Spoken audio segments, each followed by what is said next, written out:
राम मंदिर ट्रस्ट पर गंभीर आरोप, चंदे से लेकर चढ़ावे तक कथित घोटाले का दावा, प्रधानमंत्री नरेंद्र मोदी से जवाब और सुप्रीम कोर्ट की निगरानी में जांच की मांग। रायपुर से कांग्रेस की प्रेस कॉन्फ्रेंस ने राजनीतिक माहौल गर्मा दिया है।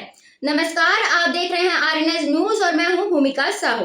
रायपुर स्थित राजीव भवन में छत्तीसगढ़ प्रदेश कांग्रेस कमेटी की पत्रकार वार्ता में कांग्रेस कार्य समिति CWC सदस्य एवं मध्य प्रदेश के पूर्व मंत्री कमलेश्वर पटेल ने प्रदेश कांग्रेस अध्यक्ष दीपक बैज की मौजूदगी में राम मंदिर ट्रस्ट को लेकर गंभीर आरोप लगाए। कमलेश्वर पटेल ने कहा कि भगवान राम के नाम पर जुटाए गए चंदे और मंदिर में आए चढ़ावे में कथित अनियमितताओं की निष्पक्ष जांच होनी चाहिए। उन्होंने ट्रस्ट के तत्कालीन महासचिव चंपत राय, ट्रस्टी अनिल मिश्रा, कोषाध्यक्ष गोविंद देवगिरी और अन्य पदाधिकारियों की जवाबदेही तय करने की मांग उठाई। कांग्रेस ने आरोप लगाया कि फर्जी रसीदों, नकद चढ़ावे और खर्चों में कथित गड़बड़ियों की जांच आवश्यक है। प्रदेश कांग्रेस अध्यक्ष दीपक बैज ने कहा कि भाजपा और आरएसएस को राम मंदिर निर्माण के दौरान जुटाए गए चंदे और वर्तमान विवादों पर देश को जवाब देना चाहिए। कांग्रेस ने प्रधानमंत्री नरेंद्र मोदी से पूरे मामले पर स्पष्टीकरण, सुप्रीम कोर्ट की निगरानी में स्वतंत्र न्यायिक जांच, फॉरेंसिक ऑडिट और दोषियों पर FIR दर्ज कर कार्रवाई की मांग की। हालांकि ये सभी आरोप कांग्रेस द्वारा प्रेस वार्ता में लगाए गए हैं। संबंधित ट्रस्ट या केंद्र सरकार की ओर से इन आरोपों पर आधिकारिक प्रतिक्रिया सामने आना बाकी है। आस्था का प्रतीक और धर्म के नाम पे भगवान श्री रामचंद्र जी को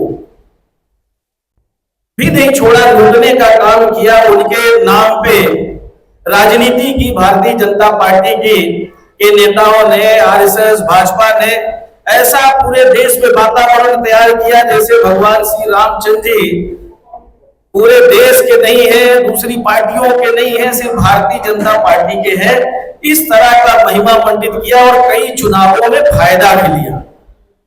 पर सच बात यह है कि सिर्फ उन्होंने भगवान श्री रामचंद्र जी के नाम का दोहन किया, भगवान श्री रामचंद्र जी के नाम का को लूटने का काम किया और उसका जीता जागता उदाहरण आपका जो अभी अयोध्या श्री राम मंदिर का जो निर्माण हुआ और वहां जिस तरह से चंदे की लूट हुई, उसका जीता जागता उदाहरण है।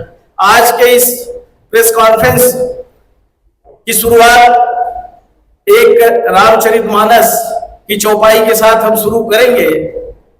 अति हरि कृपा जाहि पर होई, पाव देई यही मार्ग सोई।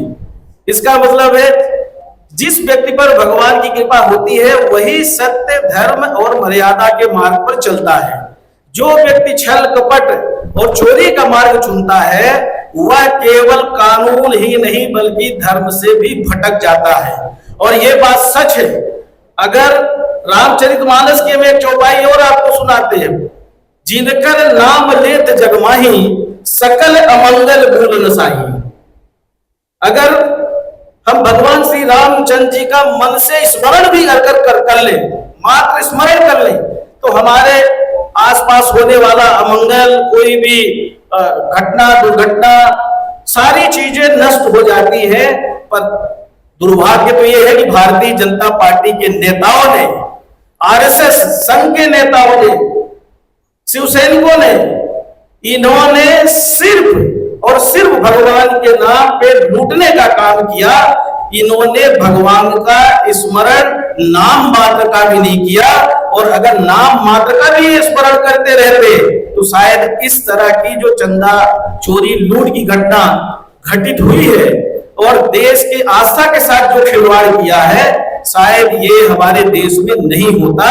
और ये पूरे देश के 145 करोड़ जो हमारे देश की आम जनता जनार्दन है, उनकी भावनाओं को ठेस पहुंचाने का काम भारतीय जनता पार्टी और RSS के लोगों ने किया है।